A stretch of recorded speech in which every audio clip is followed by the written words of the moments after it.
Webseiten.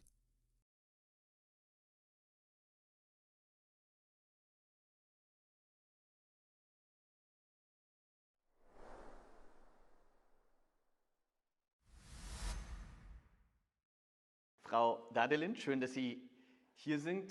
Señora Dadelin, qué bueno que esté aquí. El 4 de abril, los corchos de las botellas de cava, probablemente incluso de champán, saltaron en Bruselas. En el cuartel general de la OTAN hubo pastel de chocolate. Y más tarde, en el Sasseur, es decir, el comandante supremo de la OTAN, hubo una cena de gala con especialidades de todos los países miembros de la OTAN. Así que, visto desde fuera, parecía al principio como una fiesta de cumpleaños exitosa. Ahora también ha decidido contribuir algo a este cumpleaños de la OTAN. Sin embargo, parece que menos una alabanza y más un ajuste de cuentas con la Alianza de Valores. Suena bastante duro por ahora. ¿Realmente la vieja dama OTAN merece tal ajuste de cuentas justo en su 75 aniversario?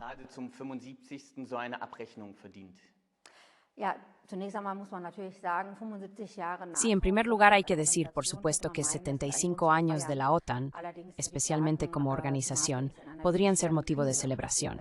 Sin embargo, diría que la OTAN se encuentra en una crisis realmente grave, si no existencial.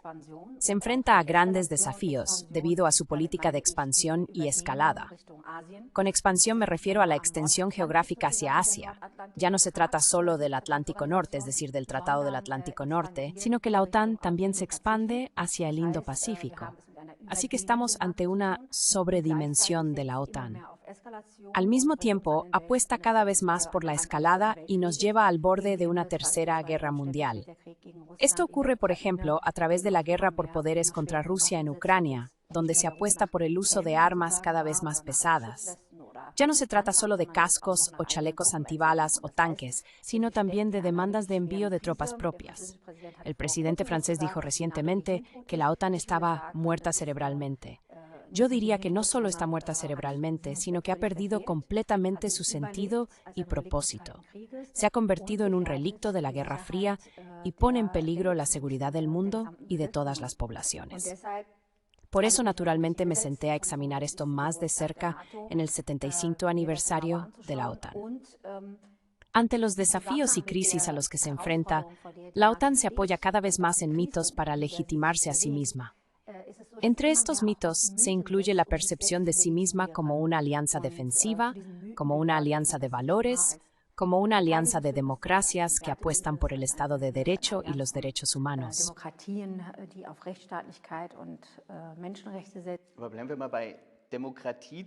Pero mantengámonos en la democracia.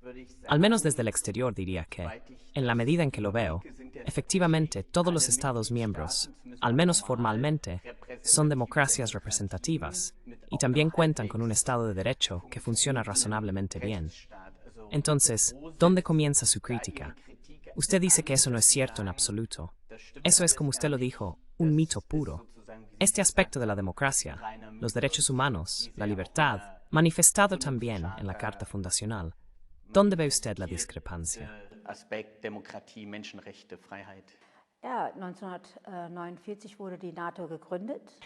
Sí, en 1949 se fundó la OTAN, con Estados Unidos y Canadá, así como otros estados europeos al frente.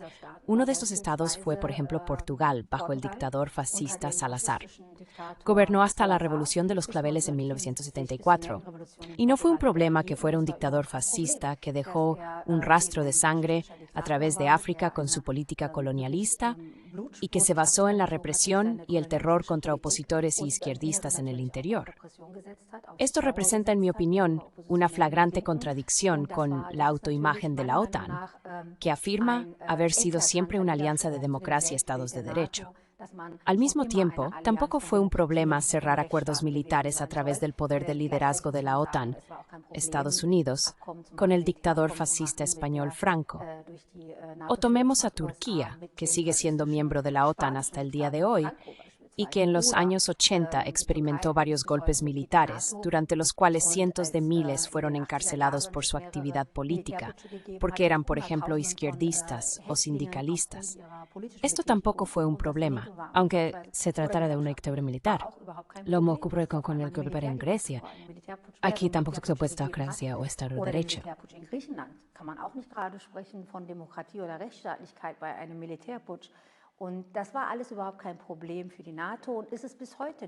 Y eso nunca ha sido un problema para la OTAN, y no lo es hasta hoy. Por ejemplo, es conocido que Turquía, bajo el presidente Erdogan, ha suministrado armas a organizaciones islamistas como el IS, Al-Qaeda o Al-Ahrar al-Sham en la guerra contra el régimen de Assad en Siria. A la OTAN no le importa que las organizaciones terroristas islamistas sean apoyadas por sus Estados miembros, sirviendo en esos países como áreas de concentración y retiro, siendo atendidos en hospitales cuando están heridos, o siendo equipados con armas, posiblemente incluso con armas de otros estados de la OTAN, como la República Federal de Alemania. Es importante desmontar estos mitos de la OTAN. La OTAN nunca ha sido una alianza de democracias y estados de derecho. Esto se demuestra también hoy. La potencia líder de la OTAN, los Estados Unidos, actúa internacionalmente a su propio criterio. Ha atacado países en todo el mundo, violando el derecho internacional, como en la invasión de Irak bajo una coalición de los dispuestos. En los últimos 20 años, los Estados Unidos tienen la responsabilidad de más de 4,5 millones de muertos en la llamada guerra contra el terror, según estudios de la prestigiosa Universidad Brown de Rhode Island, Estados Unidos.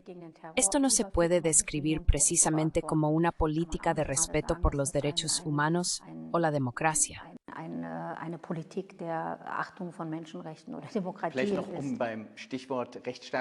Quizás, para seguir con el tema del Estado de Derecho, en este intento de deconstruir los mitos de la OTAN, también señala que considera a Julian Assange como un prisionero de la OTAN. ¿Es realmente justificado, por así decirlo, abordar directamente este papel de la OTAN? Quiero decir, los principales responsables son en realidad Estados Unidos y Gran Bretaña. A partir de esto, por así decirlo, concluir que se puede considerar a Assange como un prisionero de la OTAN, ¿cómo lo vería?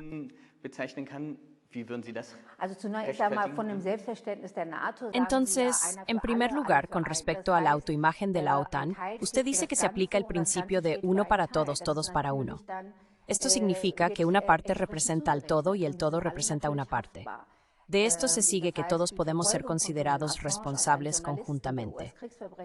La persecución de Julian Assange, un periodista que hizo públicos crímenes de guerra estadounidenses en Irak y Afganistán, ha resultado en que ahora ha sido privado de su libertad durante 12 años. Ha estado en una prisión de máxima seguridad en Gran Bretaña durante 5 años y en los Estados Unidos enfrenta 175 años de prisión, lo que equivale prácticamente a una pena de muerte. Y todo porque hizo públicos crímenes de guerra por los cuales hasta hoy no ha habido expiación. Permanecen impunes. Los responsables, como el criminal de guerra estadounidense George W. Bush o Tony Blair de Gran Bretaña, viven libremente en sus villas. Julian Assange, por otro lado, quien reveló los crímenes de guerra por los cuales son finalmente responsables, está encarcelado. Por supuesto, es así que los Estados Unidos representan la potencia líder dentro de la OTAN. Por lo tanto, se puede equiparar la OTAN con los Estados Unidos.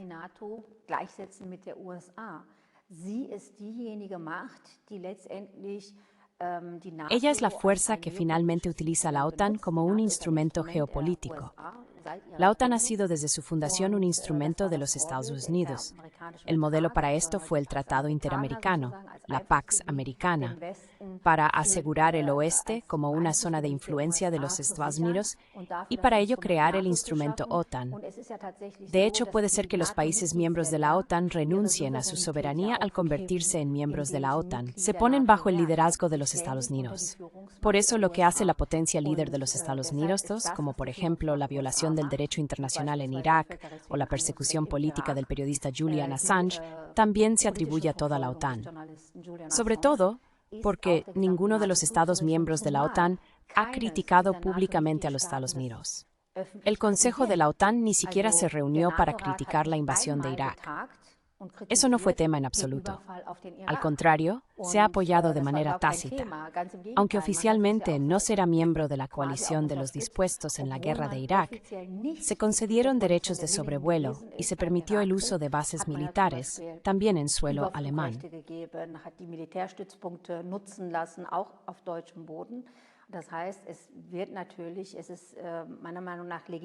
En mi opinión, es legítimo y justificado atribuir las acciones de los Estados Unidos también a los demás Estados miembros de la OTAN. Quiero mencionar otro punto, los mitos de la OTAN. Un gran mito es que la OTAN es una alianza defensiva. En el 75 aniversario de la OTAN, también recordamos el 25 aniversario de la guerra de agresión de la OTAN contra la República Federal de Yugoslavia. Esta guerra fue una clara violación de la prohibición de la fuerza de la Carta de la ONU, ya que no hubo una resolución del Consejo de Seguridad de la ONU. El ex canciller alemán Gerhard Schröder admitió públicamente que no tenía mandato para el ataque, en el que, entre otras cosas, se bombardearon estaciones de televisión en Serbia, en Belgrado, y la embajada china fue supuestamente golpeada por error. Desde este ataque a Yugoslavia y operaciones posteriores, como en Afganistán o la guerra de cambio de régimen en 2011 en Libia, se muestra que la OTAN es una alianza de guerra. Und dann später auch mit Afghanistan oder auch dem Regime-Change-Krieg 2011 in Libyen. Quizás deberíamos volver a hablar brevemente sobre el papel de los Estados Unidos dentro de la OTAN. Usted describe esta configuración también como un imperio con sus vasallos. Hay una cita famosa de Lionel Ismay, el primer secretario general de la OTAN. Dijo que la OTAN fue creada para mantener a los alemanes abajo, a los rusos fuera y a los americanos dentro. ¿Diría usted que esta evaluación sobre la fundación de la OTAN sigue vigente hoy en día? ¿O ha habido cambios en la función de la OTAN en este sentido? In sozusagen der Funktion der NATO, was das angeht. Bueno, el objetivo o el propósito que Ismay formuló en su momento se ha cumplido. Si se considera el desarrollo de las últimas décadas después del fin de la Guerra Fría, se recuerda la Carta de París, en la que se abogó por un nuevo orden de seguridad europeo, una casa común europea, junto con el Estado sucesor de la Unión Soviética, es decir, Rusia. Sin embargo, hoy la situación es muy diferente. La OTAN, a pesar de las promesas que hizo, ha extendido su presencia cada vez más hacia Rusia, recientemente con la incorporación de Finlandia y Suecia. El hecho es que, por ejemplo, la República Federal de Alemania se está perjudicando a sí misma a través de la guerra económica contra Rusia debido a la guerra en Ucrania. Han derribado a Alemania como competidor, por así decirlo. Estados Unidos ha mantenido a Rusia fuera y al mismo tiempo se ha renovado peligrosamente, apostando más por el rearme y esta expansión, así como por la escalada. En este sentido, todo esto se ha hecho realidad. Insofern hat sich das alles bis heute bewahrheitet. Nochmal auf die Expansion zurückzukommen, das fand ich Sí, volviendo a la expansión. Eso también me pareció muy interesante en el libro, porque yo mismo no lo había reflexionado tanto hasta ahora. Allí, usted establece un paralelo entre la expansión hacia el este de la OTAN y la relativa completa ignorancia de los intereses de seguridad rusos y el pivot to Asia. En este caso, bajo condiciones similares, sucede lo mismo con China. Aquí no se trata de membresías, sino de contratos de asociación. Pero aún así, China está siendo cada vez más acorralada, sin tener en cuenta sus intereses de seguridad. Al menos, esa es la argumentación en su libro. Me interesaría conocer su evaluación. ¿Es esto hybris occidental o realmente una provocación consciente en ambas direcciones?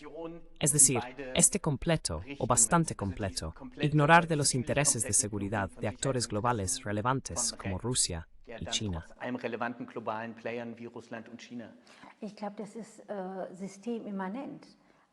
Creo que es inherente al sistema, es decir, esta apuesta por la escalada y la expansión. No es una alianza de paz ni una alianza de seguridad. No es una alianza que quiera crear seguridad, sino que pone en peligro la seguridad cada vez más. Con cada vez más armamento y escalada armamentística, también a expensas de la cuestión social en los Estados miembros de la OTAN, pone en peligro la paz tanto externa como internamente. Creo que definitivamente es un sistema que funciona como una alianza de guerra, que pretende detener el declive del hegemón Estados Unidos. Sirve exactamente a este propósito. Y realmente no se trata solo de acuerdos de asociación o acuerdos militares. Paralelamente a la expansión hacia el este de la OTAN, la situación continúa exactamente igual. El excomandante supremo de las fuerzas aliadas de la OTAN, Stavridis, incluso aboga por la membresía de países individuales, con los que la región del Indo-Pacífico como Japón, Corea del Sur, Australia o Nueva Zelanda, mas intenta avanzar en este acuerdo con China por parte de la OTAN. Versucht, diese Einkreisung Chinas zu machen seitens der NATO. Plädiert ja tatsächlich für die aktive Mitgliedschaft jetzt, also die Aufnahme von diesen aboga Ländern in die realmente NATO, por la die weit membresía darüber activa de hinaus estos países en la von der OTAN. Debattenlage her. La discusión va mucho más allá de simplemente tratar sobre acuerdos con socios que representen a la OTAN en el espacio Indo-Pacífico o que abran una puerta a la OTAN. También hay discusiones sobre una oficina de enlace en Japón que la OTAN quiere abrir. La expansión hacia Asia avanza porque cada vez más se ve como una declaración de hostilidad hacia China. El crecimiento de China, su ascenso y cooperación con otros países, así como su peso en la diplomacia internacional, están aumentando. Esto no se ve como una posible ganancia o progreso que se podría utilizar mutuamente. En cambio, Estados Unidos ve esto como una amenaza a su hegemonía mundial y, por lo tanto, opta por la confrontación. El riesgo es grande de que la OTAN sea arrastrada a esta confrontación como un instrumento geopolítico de Estados Unidos y que Alemania participe en ello. In diese Konfrontation gesetzt wird und drin ist und die Bundesrepublik Deutschland damit macht. Wenn wir gerade bei Konfrontation sind, eine Weltregion, Si estamos hablando de confrontaciones, una región del mundo que aún no habíamos considerado, pero que también se menciona en su libro, es el conflicto actual en Gaza. Creo que casi no se le puede llamar guerra. Ahora, usted también estuvo en La Haya para la audiencia sobre la demanda de Nicaragua contra la República Federal. Desviándonos un poco del libro, pero creo que este también es un aspecto muy interesante. ¿Cómo percibió usted esta audiencia? Wie haben Sie diese Anhörung wahrgenommen? Ja, bemerkenswert fand ich es, dass ich Sí, me pareció notable que yo fuera la única parlamentaria allí. ¿No me parece algo cotidiano que la República Federal de Alemania esté acusada ante el tribunal más alto del mundo, es decir, el Tribunal Internacional de Justicia, de complicidad en genocidio? Hay que decir que se trata del tribunal de apelación más alto. Por lo tanto, estaba bastante sorprendida de que hubiera tan poco interés o realmente ningún interés por parte de los diputados, incluso colegas de otros partidos, en participar en este juicio histórico. El primer día fue el día de la acusación por parte de Nicaragua. Las acusaciones sostienen que la República Federal de Alemania no ha cumplido con sus obligaciones derivadas de la Convención sobre el Genocidio, es decir, hacer todo lo posible para prevenir un genocidio. Esto significa no hacer nada o abstenerse de hacer algo que podría facilitar un genocidio. La demanda sostiene que el suministro de armas, de entregas excesivas de armas a Israel por parte de la República Federal de Alemania, conduce a un riesgo plausible de genocidio y presuntas violaciones del derecho humanitario internacional por parte de Israel con estas armas. Esa es la acusación, que la República Federal de Alemania asiste y facilita esto.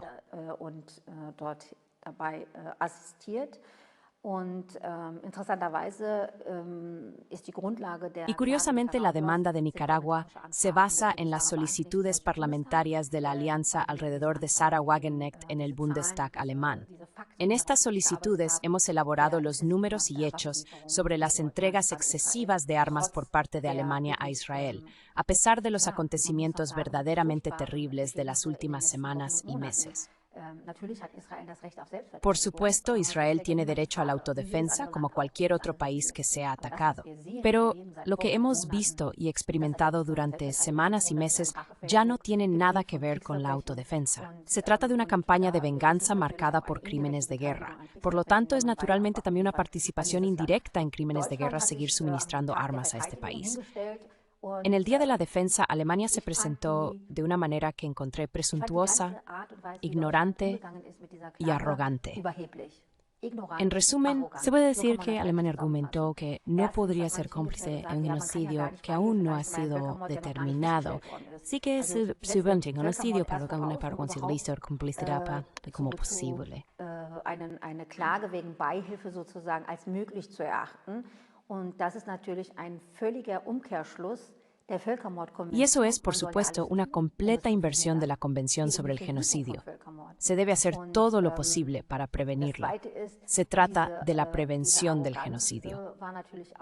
Esta arrogancia también fue muy palpable al acusar a Nicaragua de atreverse a demandar a la República Federal de Alemania. Alemania brinda tanta ayuda humanitaria a nivel internacional y ha aprendido de la historia del Holocausto y se ha comprometido con el derecho internacional. ¿Cómo se atreven a demandar a Alemania? Así que no se abordaron los argumentos concretos de Nicaragua, sino que se adoptó una postura moral, como la que reconocemos en la política exterior de la República Federal de Alemania, especialmente bajo la actual ministra de Relaciones Exteriores. En resumen, hay que decir que prevalecen la ignorancia y la arrogancia frente a esta demanda. Y considero que la argumentación del gobierno federal es poco creíble. En cuestiones de genocidio, primero tendría que haber un hallazgo para que se pueda prestar ayuda o violar la Convención sobre el Genocidio.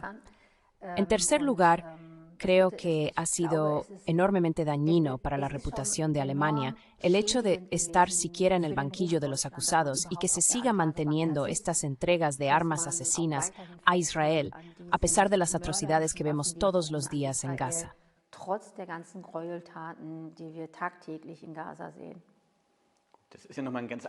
Eso es precisamente otro tema en sí mismo, el de la pérdida de reputación de la política exterior alemana, que es palpable a nivel mundial, ya sea que uno hable con diplomáticos de Oriente Medio o de América Latina. Volviendo brevemente a Nicaragua, algo que también me llamó la atención, ya que usted menciona esa arrogancia. A menudo se olvida que Nicaragua demandó a los Estados Unidos ante el mismo tribunal en 1984 y que la sentencia se dictó en 1986, es cierto. Y hubo una actitud similarmente arrogante por parte de los Estados Unidos, que finalmente tuvieron que sufrir una derrota significativa, incluso si no acataron la sentencia. Der Klageführer El demandante de Nicaragua fue también quien llevó a cabo la demanda contra los Estados Unidos ante la Corte Internacional de Justicia en 1984. Puede que el gobierno federal muestre externamente una mezcla de calma, ignorancia y arrogancia, pero posiblemente teme internamente ser demandado, ya que las acusaciones son muy sustanciales. Algo similar ocurre con la demanda de Sudáfrica contra Israel por genocidio, en la que la Corte Internacional de Justicia reconoció el 26 de enero en una decisión preliminar riesgos plausibles de genocidio en Gaza. A continuación, el tribunal exigió a Israel que tomara medidas de protección explícitas para la población civil en Gaza. Esto demuestra que la argumentación del gobierno federal está en terreno muy inseguro. Y, ya que el tribunal ya vio un irreducible de genocidio el 26 de enero y exigió medidas de protección correspondientes,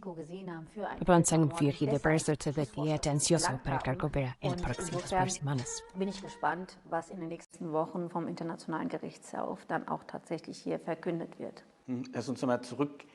Volvamos una vez más al punto de partida y al futuro de la OTAN. La esperanza de vida promedio en los Estados Unidos, el actor principal de la OTAN, actualmente es de menos de 80 años. ¿Cuánto estima que es la esperanza de vida de la OTAN como institución?